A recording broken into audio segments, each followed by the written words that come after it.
Hello guys, welcome back to my YouTube channel education for all. So friends, आज हम लोग आ गए हैं एक नए टॉपिक के साथ। छोटी सी वीडियो है एक लैंड रेवेन्यू सिस्टम के बारे में। अभी हम लोगों ने एक रिसेंट में अपना चैप्टर पढ़ा है colonialism and the country side.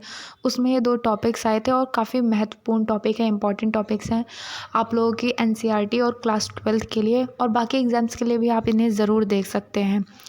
तो हम लोग इसमें पढ़ेंगे लैंड रेवेन्यू सिस्टम, मतलब कि लैंड मतलब उस टाइम पे जो ज़मीन थी उस पर रेवेन्यू कैसे लिया जाता था। तो इस सिस्टम के बारे में हम लोग पढ़ेंगे। यहाँ पे जो ज़मीन होती थी उस पे रेवेन्यू कैसे देना होता था, या ज़मींदार का वहाँ पे क्या रोल था, और ब्रिटिशर्स यहाँ पे क्या करते थे, ये सब हम इस वीडियो में देखेंगे। तो पहला है ज़मींदारी सिस्टम। ज़मींदारी सिस्टम का मतलब होता है permanent settlement. It is also known as permanent settlement. तो इसको दो नाम से जाना जाता है, जैसे एक ज़मींदारी सिस्टम भी बोलते हैं और परमानेंट सेटलमेंट भी बोलते हैं। तो आप लोग कन्फ्यूज़ बिल्कुल भी मत होइएगा। It was introduced in Bengal, Bihar और district of Banaras and some district of Madras also. तो मतलब ये बिहार में इंट्रोड्यूस हुआ और कुछ एरिया जो थे बनारस के और मद्रास में ये इंट्रोड्यूस हुआ इन स्टेट्स में। It was introduced by Lord Cornwallis in 1793। ये डेट इंपॉर्टेंट है, याद रखिएगा। तो फ्रेंड्स, ज़मींदारी सिस्टम क्या था कि मतलब जो ज़मींदार होते थे वो कौन होते थे? जो बैठे बिठाए पैसा वसूल करते थे, मतलब रेवेन्यू लेते थे, अपनी ज़मीन को किसानों को देते थे रेंट पे और फिर उनसे अपना रेवेन्यू कलेक्ट करते थे। It declared that zamindar as the owner of the land. वो ज़मींदार जो होते थे वो क्या होते थे? ओनर होते थे लैंड के।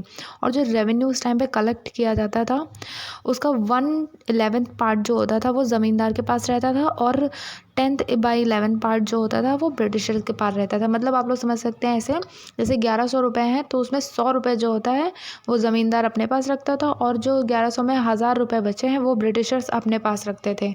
तो ये सिस्टम ज़मींदारी सिस्टम था। अब जो दूसरा सिस्टम है वो है रैयतवाड़ी सिस्टम।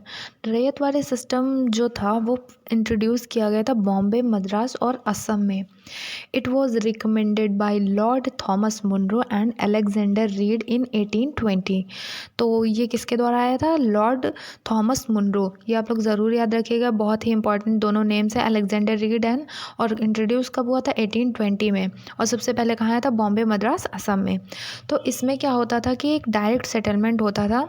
इसमें ज़मींदार तो होते नहीं थे, तो एक डायरेक्ट सेटलमेंट होता था जो कि सरकार मीन्स गवर्नमेंट के बीच में और जो खेती करता है उसके बीच में एक डायरेक्ट सेटलमेंट होता था।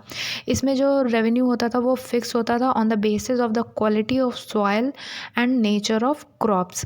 तो जो रेवेन्यू जो होता था वो फिक्स रहता था। मैक्सिमम 30 साल के लिए इसमें रेवेन्यू फिक्स किया जाता था। मैक्स 30 ईयर्स लगभग होते थे।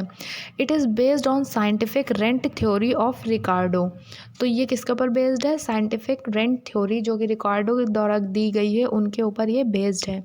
और इसमें क्या होता था कि अगर आपका लैंड जो है वो फर्टाइल है तो 60% आपको प्रोडक्शन गवर्नमेंट को देना होता था, बाकी फार्मर जो होते थे वो अपने पास रखते थे। और रैयतवाड़ी में जो रैयत वर्ड है, इसको रैयत वर्ड पीजेंट्स, इसका मतलब होता है पीजेंट्स, इसको बोलते हैं।